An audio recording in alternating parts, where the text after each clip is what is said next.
Hello everyone, I am Yamini Tukral welcoming you to Adda 24/7 school. तो बच्चों, chapter 13 organism and population के अंदर हमने पिछले लेक्चर के अंदर कौन सा सब टॉपिक देखा था? हमने देखा था पॉपुलेशन ग्रोथ एंड एट्रीब्यूट्स। जब हम एट्रीब्यूट्स की बात करते हैं तो पॉपुलेशन के क्या क्या कैरेक्टरिस्टिक्स होते हैं और पॉपुलेशन क्या क्या डिस्प्ले करती है, और उसके बाद में हमने देखा था कि पॉपुलेशन कैसे ग्रो करती है, कैसे हमारी पॉपुलेशन जो है डिक्लाइन कर रही होती है और कैसे वो स्टेबलाइज रहती है, कैसे हम अपनी पॉपुलेशन को इंक्रीज कर सकते हैं, स्टेबल रख सकते हैं, और क्या क्या हमारे जो थे ग्रोथ मॉडल्स थे जो कि थे exponential and logistic growth model. तो आज के लेक्चर में हम लोग करने जा रहे हैं पॉपुलेशन इंटरैक्शन। जब हम लोग पॉपुलेशन की बात करते हैं तो it is a group of similar individuals, and उन सिमिलर इंडिविजुअल्स को अगर साथ रहना है तो इंटरैक्ट करना पड़ेगा। तो उन्हीं इंटरैक्शंस को हम आज के जो है लेक्चर के अंदर पढ़ने जा रहे हैं कि क्या क्या वो इंटरैक्शंस कौन कौन सी होती हैं और उनसे क्या क्या फायदे होते हैं पॉपुलेशन को या फिर नुकसान होते हैं। तो चलिए स्टार्ट करते हैं।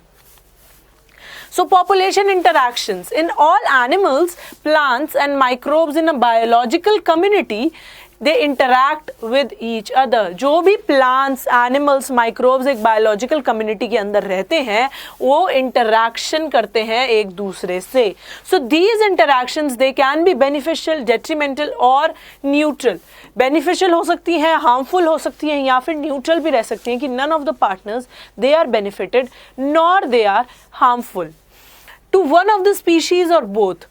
तो दो स्पीशीज अगर किसी इंटरैक्शन के अंदर इन्वॉल्व होती है, for example species A and species B एक इंटरैक्शन शेयर कर रही है, अगर मैं बोलूँ कि स्पीशी ए बेनिफिट हो रहा है, बेनिफिट को हम लोग किससे दिखाते हैं? प्लस साइन से इंडिकेट करते हैं, और स्पीशीज बी जो है माइनस, मतलब वो हार्म हो रहा है, तो ये दोनों के लिए क्या होगी? ये हार्मफुल होगी। इसके लिए फ्रूटफुल या फिर बेनिफिशियल और इसके लिए हार्मफुल। जब दोनों के ही कोई फर्क नहीं पड़ रहा, मतलब ना नेगेटिव है ना पॉजिटिव है, तो वो न्यूट्रल आ जाएगी। तो कितने टाइप ऑफ इंटरैक्शंस होते हैं हमारे? 5 टाइप होते हैं। सबसे पहला हमारा प्रेडेशन है, दूसरा कंपटीशन है, third parasitism, fourth commensalism, fifth mutualism and sixth हमारा एक और आता है क्या? अमेंसलिज्म। क्या आता है? अमेंसलिज्म। तो ये 6 टाइप ऑफ इंटरैक्शंस जो है हम इस टॉपिक के अंदर आज वाले लेक्चर में पढ़ने जा रहे हैं। Interspecific interactions they arise from the interaction of population of two different species। Interspecific interactions हमारी कैसे arise होती हैं? From the interaction of population of two different species। Populations हमेशा एक species से constitute होती है। जब दो different species, दो different population आपस में interact करेंगी तो मतलब वो दो species के बीच में हो रहा है। अगर एक ही single species के बीच में हो रहा होता तो उसे हम इंट्रास्पेसिफिक बोलते। इंट्रास्पेसिफिक क्या होता हमारा? Within a given species। जब एक ही स्पीशीज के बीच में जो है, स्पीशीज के लोगों के बीच में जो है इंटरैक्शन हो रहा होता। और जब हम इंटरस्पेसिफिक की बात करते हैं, जब हम लोग इंटरस्पेसिफिक की बात करते हैं तो इंटरस्पेसिफिक में कौन आता है? Within two different species, दो डिफरेंट स्पीशीज के बीच में जब इंटरैक्शन होता है उसे हम लोग इंटर स्पेसिफिक बोलते हैं। जैसे कि आपने कॉलेजेस, स्कूल्स के अंदर देखा होगा कि इंटर कॉलेज मतलब दो कॉलेजेस के बीच में, इंट्रा यूनिवर्सिटी मतलब यूनिवर्सिटी के अंदर, ठीक है। वैसे ही जो है इंटर और इंट्रा, जैसे कि मैंने आपको बताया है कि बायो में दो वर्ड्स को तोड़ के उन्हें आराम से आप उनका मीनिंग अगर जानते हो अलग अलग और उन दोनों को फिर ज्वाइन कर देते हो, फिर आपको उस वाले वर्ड का पूरा मीनिंग क्लियर हो जाता है। So they could be beneficial, detrimental और neutral, neither harm nor benefit to one of the species और बोथ। सो प्लस साइन हम बेनिफिशियल के लिए करते हैं, माइनस साइन हम डेट्रीमेंटल के करते हैं और जीरो हम न्यूट्रल के लिए करते हैं। तो जो जो हम लोगों ने देखा, सबसे पहला म्यूचुअलिज्म। म्यूचुअलिज्म में दोनों ही स्पीशीज को फायदा होता है, तो स्पीशीज ए पे भी पॉजिटिव, स्पीशीज बी पे भी पॉजिटिव। सेकेंड हमारा आता है क्या? कॉम्पिटिशन। कंपटीशन में क्या होता है? एक जीतता है एक हारता है, तो वैसे ही स्पीशीज ए को भी नुकसान है, स्पीशीज बी को भी नुकसान है। Next predation. प्रेडेशन में क्या होता है कि एक जो है हंट कर रहा होता है अपने प्रे को, जो प्रेडेटर होता है अपने प्रे को हंट डाउन कर लेता है, मतलब एक पॉजिटिव रहेगा एक नेगेटिव रहेगा। Next parasitism. पैरासिटिज्म में एक बेनिफिट होता है और जो होस्ट होता है उसको हमेशा नुकसान होता है, तो वो हार्म होता है। कमेंसलिज्म में क्या होता है, एक बेनिफिट हो रहा होता है और दूसरे को कोई फर्क नहीं पड़ता, और अमेंसलिज्म के अंदर एक हार्म हो रहा होता है और एक को कोई फर्क नहीं पड़ता है। तो ये हमारे 6 टाइप के इंटरैक्शन है जो कि हम इस क्लास के अंदर पढ़ने वाले हैं। So both the species benefit in mutualism and both lose in competition in their interaction.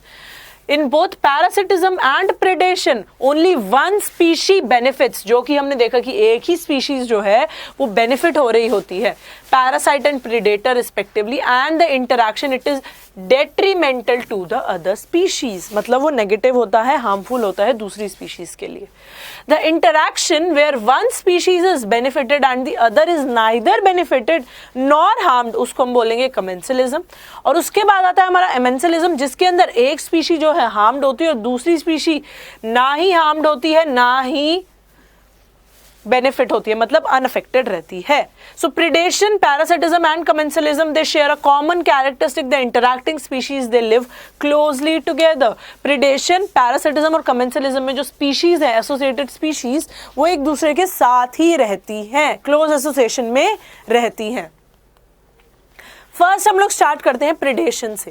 It is an interspecific interaction, ये एक इंटरस्पेसिफिक इंटरैक्शन होता है जिसके अंदर एक एनिमल जो है किल करता है और दूसरे एनिमल को कंज्यूम कर लेता है।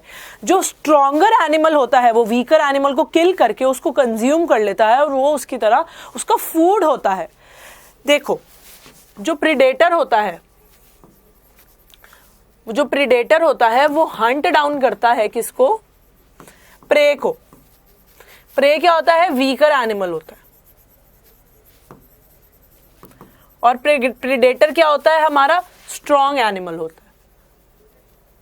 तो ये उसको हंट डाउन करके उसको खा लेता है। तो इससे पता चलता है कि जो वीकर एनिमल है वो इसका खाना है, वो इसका फूड है। सो रोल्स ऑफ प्रेडेटर्स, ये क्या करते हैं? Transfer energy from the plants to the higher trophic levels, position of organism in the food chain. ये क्या करते हैं? ट्रांसफर ऑफ एनर्जी करते हैं from the plants to the higher trophic levels. Next, they control the prey population. Prey population मतलब weaker animals की जो population है उसको कंट्रोल करता है, क्योंकि उनको ये खा के मार देता है, मार के खा देता है, सॉरी, खा के मारते कैसे है? मार के खा देता है। सो प्रिकली पियर कैक्टस इसका एग्जाम्पल है। Prickly pear cactus and moth का जो रिलेशनशिप होता है। Then they are helpful in agricultural pest, controlling the agricultural pest. फिर maintain species diversity by reducing the intensity of competition. ये species diversity को maintain करते हैं।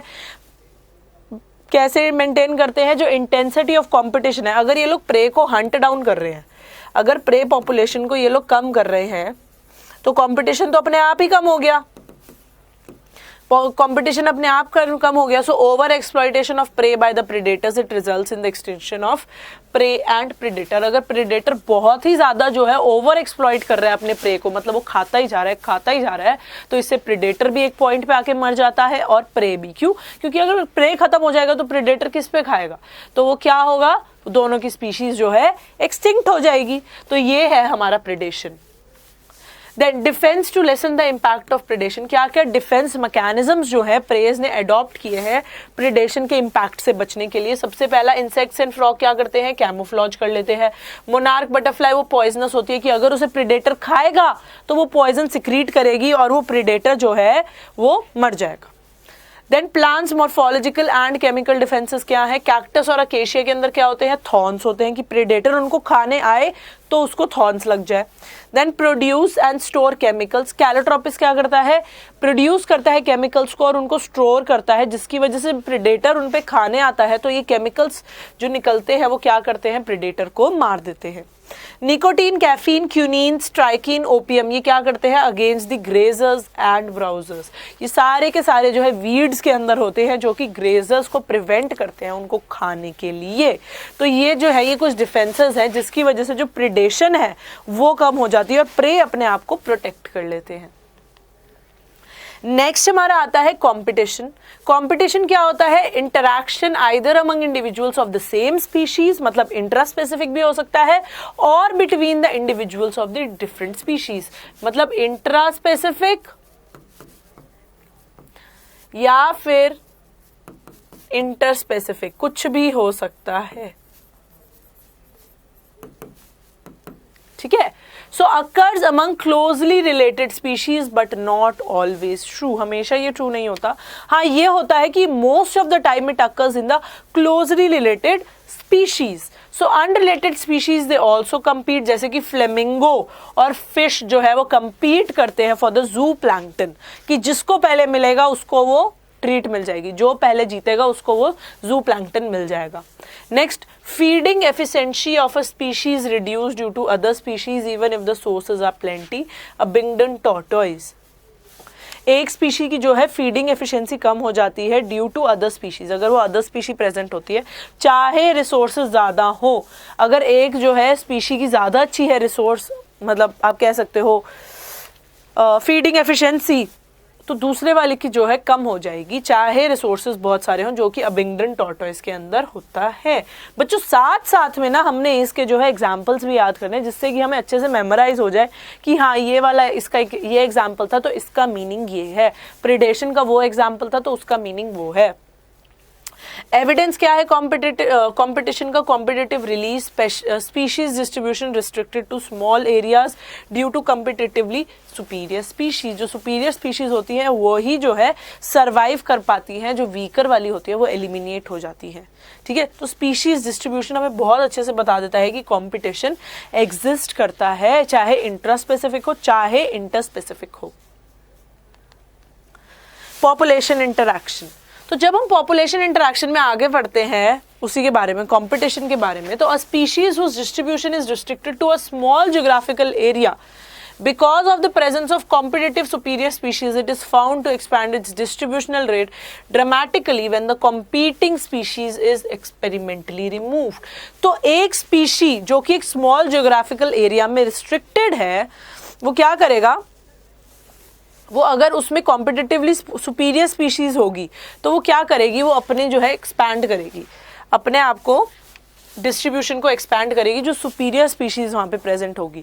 जब वो कॉम्पीटिंग स्पीशी जो है एक्सपेरिमेंटली उसे रिमूव कर देंगे, तो एक हमारे पास जैसे स्पीशी ए है जो कि वीकर है, और स्पीशी बी है जो कि स्ट्रॉन्गर है। तो अगर एक ज्योग्राफिकल एरिया में ये वीकर वाली मौजूद है और ये बी वाली एंटर कर जाए, तो बी स्पीशी क्या करेगी, अपने डिस्ट्रीब्यूशन को बढ़ा लेगी। बी वाली क्या करेगी, अपनी डिस्ट्रीब्यूशन को बढ़ा लेगी अगर ये जो है एक्सपेरिमेंटली रिमूव हो जाए। So Connell's elegant field experiment, they showed that on the rocky sea coast of Scotland, the larger and competitively superior barnacle Balanus, it dominates the intertidal area and excludes the smaller barnacle Cathalymus from that zone। तो ये किसके अंदर, इसका example क्या है, इसका classical example है कि rocky sea coast of Scotland के अंदर क्या होता है, जो लार्जर और कॉम्पिटिटिवली सुपीरियर बर्नैकल है वो क्या करता है, वो वहां पे डोमिनेट करता है, वो इंटरटाइडल एरिया को डोमिनेट करता है, और किसको एक्सक्लूड करता है, जो वीकर है वहां पे कैथामेलस बर्नैकल, जो कि कैथामेलस है, उस जोन से उसने एलिमिनेट कर दिया है क्योंकि ये कॉम्पिटिटिवली सुपीरियर है और लार्जर है। गॉसेस competitive exclusion principle, अब ये क्या कहता है, it states that two closely related species competing for the same resources, they cannot coexist indefinitely and the competitively inferior one will be eliminated eventually। This may be true if resources are limiting but not otherwise। तो Gauss ने क्या बोला, उन्होंने कौन सा theorem दिया, competitive exclusion principle, उन्होंने दिया competitive exclusion principle, जिसके अंदर ये मेंशन किया गया कि अगर दो क्लोजली रिलेटेड स्पीशीज आपस में कंपीट कर रही हैं, तो जो हमारी स्ट्रॉन्ग वाली होगी वो वीक को एलिमिनेट कर देगी, क्योंकि ये दोनों के दोनों कोएग्जिस्ट नहीं करते, only if the resources are limited. अगर रिसोर्सेज जो हैं, if the resources are limited, तो ही जो है ये वाला थ्योरी जो है ट्रू होती है। अगर सोर्सेज हमारे अनलिमिटेड हैं तो कंपटीशन ही किस चीज का, तो लड़ ही क्यों रहे हैं। अगर रिसोर्सेज अनलिमिटेड होंगे तो कोई क्यों ही लड़ेगा, है ना, कोई क्यों ही कंपीट करेगा। तो पर अगर रिसोर्सेज लिमिटेड है तो दो स्पीशीज अगर एक चीज के लिए, एक रिसोर्स के लिए compete कर रही है तो दोनों की दोनों कोएग्जिस्ट नहीं कर सकती, एक को जो है एलिमिनेट होना पड़ेगा और एक वहां पे डोमिनेट करेगी। नेक्स्ट हमारी आती है पैरासिटिज्म की बारी। सो पैरासिटिज्म क्या होता है? It is the interaction where one species parasite it depends on the other species. एक स्पीशीज जो कि पैरासाइट होती है वो दूसरी स्पीशी पे डिपेंड करती है जो कि होस्ट होती है for the food shelter and the host is harmed. तो एक पॉजिटिव हुआ एक नेगेटिव हुआ ना, स्पीशीज ए को अगर फायदा है तो स्पीशीज बी को नुकसान है। और स्पीशीज बी कौन सा है? हमारा होस्ट है। और स्पीशीज ए क्या है? हमारा पैरासाइट। पैरासाइट तो जाके होस्ट पे बैठ जाएगा कि मुझे खाना भी चाहिए, मुझे शेल्टर भी चाहिए, मुझे सब कुछ चाहिए, मैं तुझसे ले लूंगा। तो धीरे धीरे करके क्या होता है? Host they start to die. So parasites and host they self evolve. Adaptations of parasites क्या क्या होती हैं? Loss of unnecessary sense organs, क्योंकि सेंस ऑर्गन्स वो किसके पे काम करता है? होस्ट के सेंस ऑर्गन्स पे काम करता है। हुक्स और सकर होते हैं for the attachment to the host. Hooks and suckers क्यों होते हैं? For the attachment to the host. Host से अब किसी ना किसी तरीके से तो अटैच होगा ना, ठीक है। लॉस ऑफ डाइजेस्टिव सिस्टम, क्योंकि वो होस्ट के डाइजेस्टिव सिस्टम में ही अपना काम करना शुरू कर देता है। Last, high reproductive capacity, multiple number of times जो है मल्टीप्लाई करेगा, अपने ऑफस्प्रिंग्स बनाएगा ताकि धीरे धीरे करके होस्ट को ही मार दे। So parasites that feed on the external surface of the host, उनको हम लोग क्या बोलते हैं? एक्टोपैरासाइट्स बोलते हैं। क्या बोलते हैं? एक्टोपैरासाइट्स। जैसे कि इसका नाम बताता है, एक्टो का मतलब क्या होता है? आउटर। आउटर, तो वो आउटर वॉल पे जो प्रेजेंट होते हैं, जैसे कि हमारी क्या होती है, एग्जाम्पल क्या होता है? टिक्स या फिर लाइस जो होती है ह्यूमंस पे, टिक्स जो होती है डॉग्स पे, वो बाहर रहती है और वो बाहर से ब्लड को सक करती है। तो वो क्या हो गई? हमारी एक्टोपैरासाइट्स हो गई। Many marine fish they are infested with ectoparasitic copepods. Copepods जो है मरीन फिश के ऊपर बैठते हैं और अपना फायदा देखते हैं। Cuscata, which is a parasitic plant that is commonly found growing on the hedge plants, has lost its chlorophyll and leaves in the course of evolution. It derives its nutrition from the host plant, which it parasitizes. कैस्कटा किसके ऊपर feed करता है? Hedge plants. और धीरे धीरे करके उसका chlorophyll भी चला गया है, उसकी लीव्स भी चली गई हैं, क्योंकि अगर वो हेज प्लांट्स पे रह रहा है, हेज प्लांट्स उसके होस्ट है, तो वो क्या करेगा? खुद खाना बना के, उसने तो होस्ट से ही डराइव करना है। तो धीरे धीरे उसके अंदर से क्लोरोफिल भी चली गई है, लीव्स भी चली गई, और वो एंटायरली जो है हेज प्लांट्स के ऊपर डिपेंडेंट है। एंडोपैरासाइट्स क्या होते हैं? Those that live inside the host body at different site. Endo का मतलब क्या होता है? इनसाइड। जो पैरासाइट्स अंदर रहते हैं, इनसाइड द बॉडी रहते हैं, जैसे कि liver, kidney, lungs, red blood cells, वो क्या होते हैं? उनको हम लोग एंडोपैरासाइट्स बोलते हैं। The life cycle of endoparasites they are more complex because of their extreme specialisation. Endoparasites की जो लाइफ साइकिल होती है बहुत ही ज़्यादा कॉम्प्लेक्स होती है, क्योंकि वो एक्सट्रीमली स्पेशलाइज्ड होते हैं। जैसे हमारा जो मलेरियल पैरासाइट होता है, जो मलेरियल पैरासाइट होता है, वो किस में जाके अपनी लाइफ साइकिल पूरी करता है? ह्यूमन आरबीसी में और मॉस्किटो गट में।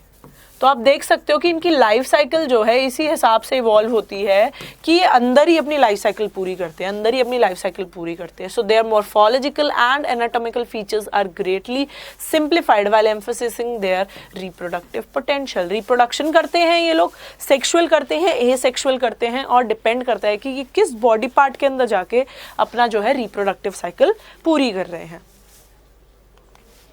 Brood parasitism, it is seen in birds. It is a fascinating example of parasitism.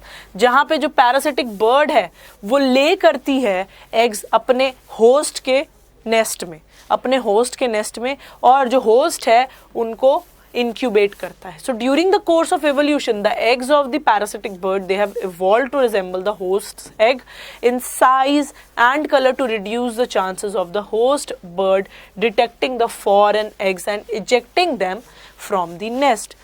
अब हमने ये देखा कि ब्रूड पैरासिटिज्म क्या होता है, जिसके अंदर एक जो अपना बर्ड है वो दूसरे बर्ड के नेस्ट में, अपने होस्ट बर्ड के नेस्ट में अपने अंडे ले करता है. तो during the course of evolution क्या हुआ है, उनके अंडों में ऐसे चेंजेस आए हैं कि जो होस्ट बर्ड है वो डिफ्रेंशिएट ना कर पाए कि ये मेरे अंडे नहीं है, और वो उन्हें एलिमिनेट ना कर पाए, उनको इंक्यूबेट कर दे. नेक्स्ट हमारा आता है क्या, कमेंसलिज्म। जब हम लोग कमेंसलिज्म की बात करते हैं तो दिस इज द इंटरैक्शन जिसके अंदर एक स्पीशीज बेनिफिट होती है और जो दूसरी है वो ना ही हार्म हो रही है ना ही बेनिफिट हो रही है, मतलब अनअफेक्टेड है, दूसरी स्पीशीज हमारी अनअफेक्टेड है। So an orchid growing as an epiphyte on a mango branch and barnacles growing on the back of a whale, they benefit while neither the mango tree nor the whale they derive any apparent benefit। जो orchid है वो mango tree पे grow करता है और जो बर्नैकल्स हैं वो वेल पे ग्रो करते हैं। तो इसमें वेल्स और मैंगो ट्री को कोई फर्क नहीं पड़ रहा, ना ही वो बेनिफिट हो रहे हैं ना ही वो हार्म हो रहे हैं, मतलब वो लोग क्या है, अनअफेक्टेड है, वो क्या है, अनअफेक्टेड है ना।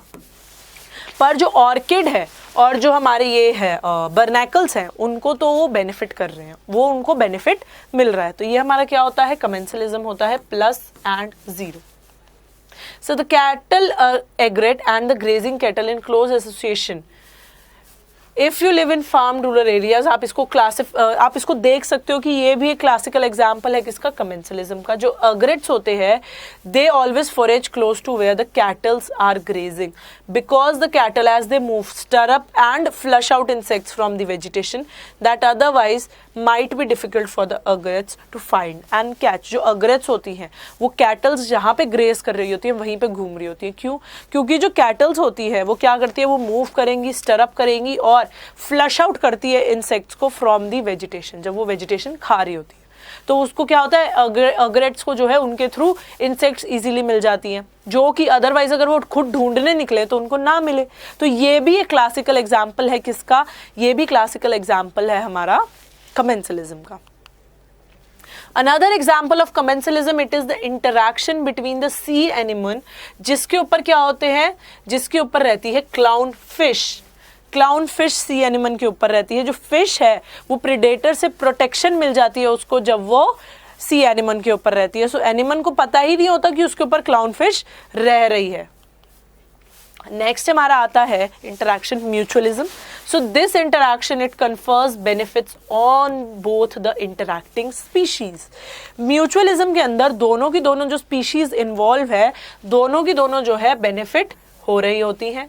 सबसे पहला इसका एग्जाम्पल है लाइकेंस, जो कि फंगस के बीच का और एल्गी के बीच का, ग्रीन एल्गी के बीच का या फिर साइनोबैक्टीरिया और फंगस के बीच का एसोसिएशन है।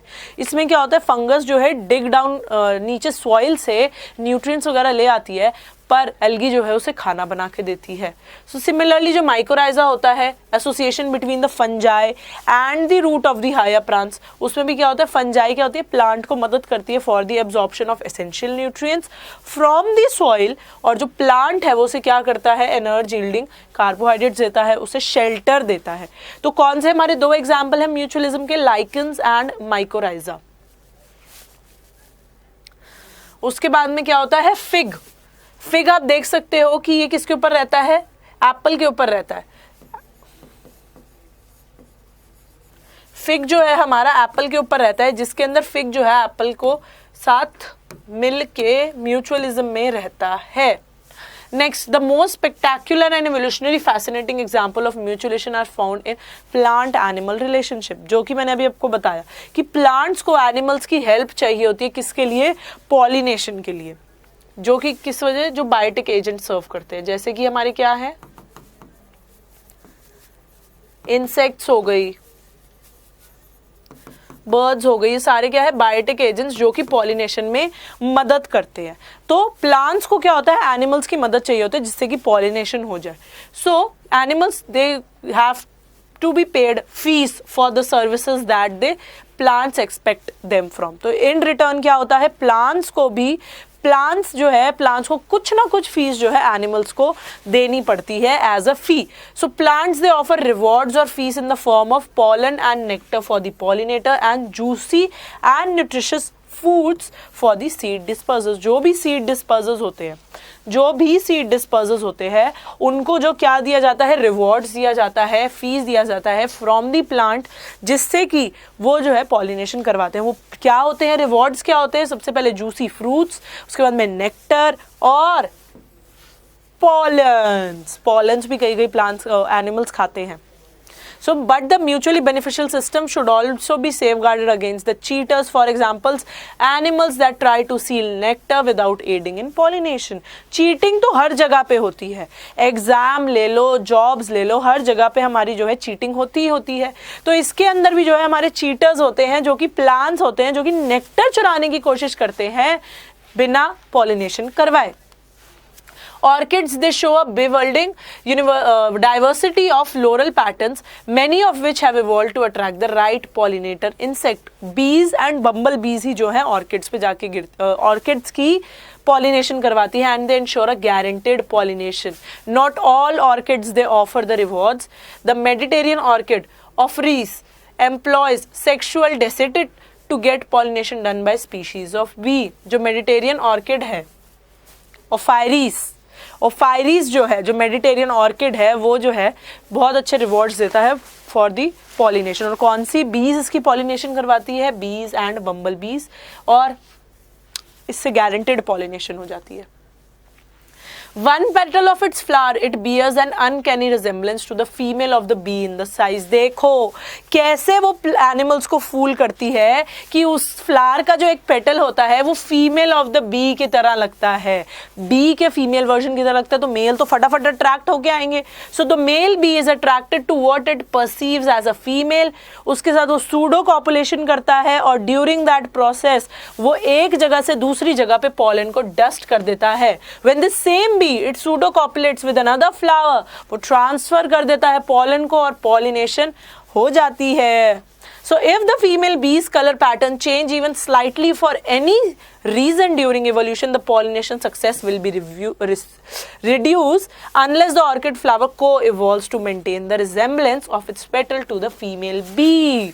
तो कितना इंटरेस्टिंग है ना कि ऑर्किड का एक पेटल जो है फीमेल ऑफ द बी की तरह लगता है, मेल उससे अट्रैक्ट होता है, उससे सूडो कॉपुलेट करता है, पॉलन उसके अंदर आते हैं, फिर वो दूसरे ऑर्किड पे जाता है, वहां पे सूडो कॉपुलेट करता है और पॉलन को वहां पे छोड़ देता है। तो अगर किसी भी रीजन की वजह से उस पेटल के साइज, शेप या पैटर्न में कुछ भी डिफरेंस आएगा तो ये एक बहुत बड़ा खतरा होगा, क्योंकि उससे क्या होगा, वो पॉलिनेशन नहीं करवा पाएगा जो मेल बी है। तो इसका हम एग्जाम्पल ये को इवोल्यूशन में भी ले सकते हैं कि अगर पेटल चेंज होएगा तो फीमेल ऑफ द बी भी चेंज होगी, कुछ ना कुछ जो है चेंजेस आएंगे फीमेल ऑफ द बी में, sorry male of the bee में।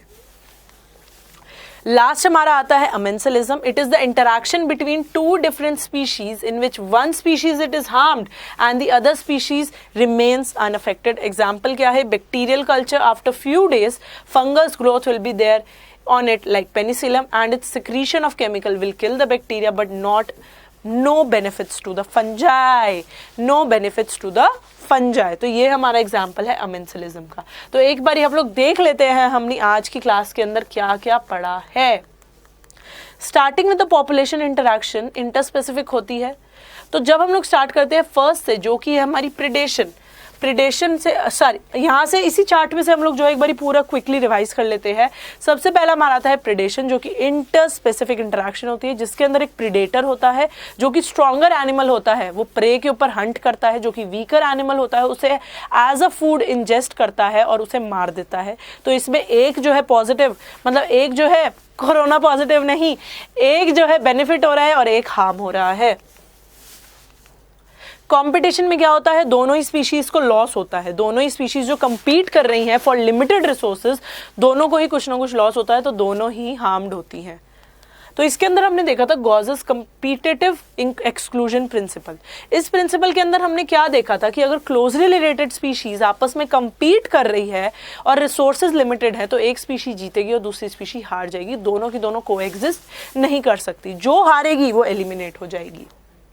फिर हमारा आया क्या? पैरासिटिज्म। पैरासिटिज्म की जब हम लोग बात करें तो पैरासिटिज्म के अंदर क्या होता है कि एक पैरासाइट होता है जो कि होस्ट पे फीड करता है और होस्ट इवेंचुअली मर जाता है। तो पैरासाइट को बेनिफिट हो जाता है और होस्ट को नुकसान होता है। दो तरीके के पैरासाइट्स होते हैं, ecto and endo. Ectoparasites वो होते हैं जो कि बाहर रहते हैं बॉडी के, जैसे कि लाइस, टिक्स, और एंडो पैरासाइट्स जो कि बॉडी के अंदर रहते हैं, जैसे कि हमारा मलेरियल पैरासाइट। ब्रूड पैरासिटिज्म एक हमारा टर्म थी। क्या होता है इसके अंदर? एक इंसेक्ट जो है अपने अंडे दूसरे इंसेक्ट के नेस्ट में ले करती है और वो ही जो है आगे उन्हें इंक्यूबेट करता है। फिर हमारा आता है क्या, कमेंसलिज्म। कमेंसलिज्म की जब हम बात करते हैं तो इट इज़ अ इंटरैक्शन जिसके अंदर एक स्पीशी जो है बेनिफिट होती है, दूसरी स्पीशी अनअफेक्टेड रहती है। जैसे कि ऑर्किड जो है एपिफाइट है, वो ग्रो करता है मैंगो ट्री पे, मैंगो ट्री को कोई फर्क नहीं पड़ता पर ऑर्किड को बेनिफिट होता है। फिर हमारा आता है क्या, म्यूचुअलिज्म। म्यूचुअलिज्म की जब हम बात करें तो दोनों के दोनों जो है बेनिफिट कर रहे होते हैं, इसे हम लोग सिम्बायोटिक एसोसिएशन भी बोल सकते हैं। इसे हम लोग क्या बोल सकते हैं, सिम्बायोटिक एसोसिएशन। जब दो स्पीशीज जब आपस में इंटरैक्ट कर रही हैं तो दोनों की दोनों ही बेनिफिट हो रही हैं, पॉजिटिव पॉजिटिव आ रहा है, पॉजिटिव पॉजिटिव आ रहा है। जैसे कि लाइकन्स के अंदर फंगस जो है ब्लू ग्रीन एल्गी के साथ एसोसिएटेड रहेगी या फिर साइनोबैक्टीरिया के साथ, या फिर माइकोराइजल एसोसिएशन ले सकते हैं जिसमें जो फंगस है वो roots of the higher plants के साथ एसोसिएटेड रहती है। फिर हमारा आता है क्या, अमेंसलिज्म। अमेंसलिज्म के अंदर इंटरैक्शन क्या होता है, दो डिफरेंट स्पीशीज जब इंटरैक्ट कर रही है तो एक स्पीशी हार्म है और दूसरी स्पीशी जो है अनअफेक्टेड रहती है। तो अब हम जो इसके एमसीक्यूज करेंगे कि who gave the first sentence, two closely related species competing for the same resources cannot coexist indefinitely and the competitively inferior will be eliminated eventually। ये किसने बोला है, A Gause's competitive exclusion principle, B mutation theory, C theory of special creation या फिर D theory of organic evolution. A B C D, ये किसने बोला है कि दो स्पीशीज लिमिटेड रिसोर्सेज में कोएग्जिस्ट नहीं कर सकती, कंपीट करेंगी, एक जो है स्ट्रॉन्ग वाली रह जाएगी और वीकर वाली जो है वो एलिमिनेट हो जाएगी। अभी हमने कुछ देर पहले पढ़ा था, ये था हमारा Gauss's competitive exclusion principle. Option A correct है, बहुत ही इंपॉर्टेंट प्रिंसिपल है ये, बहुत ही important. Next question, what is the interaction between a species in which the fitness of one overpowers the presence and fitness of the another called? दो species के interaction में जब एक species जो है fit है और वो दूसरे वाले को overpower कर रही है, उसको क्या बोलते हैं, A competition, B mutualism, C parasitism या फिर D commensalism। सबकी डेफिनेशंस को इंडिविजुअली याद करो, अकॉर्डिंगली आंसर करो कि क्या आंसर होगा, A B C D, competition, mutualism, parasitism या फिर commensalism. A B C D क्या रहेगा इसका आंसर, इसका आंसर होगा कॉम्पिटिशन, क्योंकि इसमें एक जो है सुपीरियर हो जाती है और दूसरी इंफीरियर हो जाती है और सुपीरियर वाली जीत के रह जाती है और इंफीरियर वाली एलिमिनेट होके निकल जाती है। Next question, what is a competition between the individual of two separate species? Starting of the presentation में मैंने बताया था कि दो separate species के बीच में जब competition होता है उसको हम लोग क्या बोलते हैं, apparent, interspecific, interference या फिर intraspecific competition। A, B, C, D क्या रहेगा इसका answer, between two separate species। इसको अंडरलाइन कर दो, ये तुम्हारा कीवर्ड है। बिटवीन टू सेपरेट स्पीशी की जब हम बात कर रहे हैं तो क्या रहेगा answer, A B C D. Interspecific competition, जैसे कि इंटर कॉलेज, इंटर स्कूल मतलब दो अलग अलग स्कूल, दो अलग अलग कॉलेज, वैसे ही दो अलग अलग स्पीशीज को जब उनके बीच में कॉम्पिटिशन हो रहा है तो बोला जाएगा क्या, interspecific competition. Next, what happens to two species in mutualism. Mutualism में दोनों स्पीशीज को क्या होता है, only one is benefited, both live differently, both are benefited, only one is harmed. A B C D. Mutualism की जब हम बात कर रहे हैं इसे हम लोग सिम्बायोटिक एसोसिएशन भी बोलते हैं। इसका एग्जाम्पल क्या था, लाइकन्स और माइकोराइजा का। तो लाइकन्स और माइकोराइजा के अंदर जो फंगस है वो एसोसिएटेड होती है या तो blue green algae, green algae या फिर roots of the higher plants के साथ। क्या हो रहा था उन दोनों में, क्या वो दोनों म्यूचुअली बेनिफिट हो रही थी, जी हाँ, both are benefited. Option C correct है, बोथ आर बेनिफिटेड। फंगस जो है न्यूट्रिएंट्स निकाल रही थी नीचे से, जमीन में से, और जो ट्री है उसे शेल्टर प्रोवाइड कर रहा था, खाना प्रोवाइड कर रहा था। वैसे ही अगर वो ब्लू ग्रीन एल्गी के साथ एसोसिएटेड होती है जिससे हम लोग लाइकन्स बोलते हैं, वो भी खाना बना के फंगस को दे रहे थे और फंगस उन्हें न्यूट्रिएंट्स दे रही थी सॉइल में से। Next question, who produces the cellulase in the intestine of ungulates. A B C D, bacteria, mosses, lichens या फिर प्रोटोजोआ। सेल्यूलेज अंगुलेट्स के इंटेस्टाइन में कौन बनाता है, ऑप्शन ए बैक्टीरिया। बैक्टीरिया बनाते हैं, ये हमारे क्या होते हैं, यूजफुल बैक्टीरिया होते हैं, ये हमारे बेनिफिशियल यूजफुल बैक्टीरिया होते हैं। तो बच्चों ये था हमारा पॉपुलेशन इंटरैक्शन के बारे में और इसी के साथ हमारा organism and its population chapter complete होता है। नेक्स्ट लेक्चर के अंदर हम लोग इसके एनसीईआरटी क्वेश्चंस देखेंगे। अगर आपको मेरी वीडियो पसंद आई हो तो लाइक करना, शेयर करना, सब्सक्राइब करना अड्डा 24/7 स्कूल के चैनल को, और मिलते हैं नेक्स्ट लेक्चर के अंदर। तब तक के लिए bye bye and take care.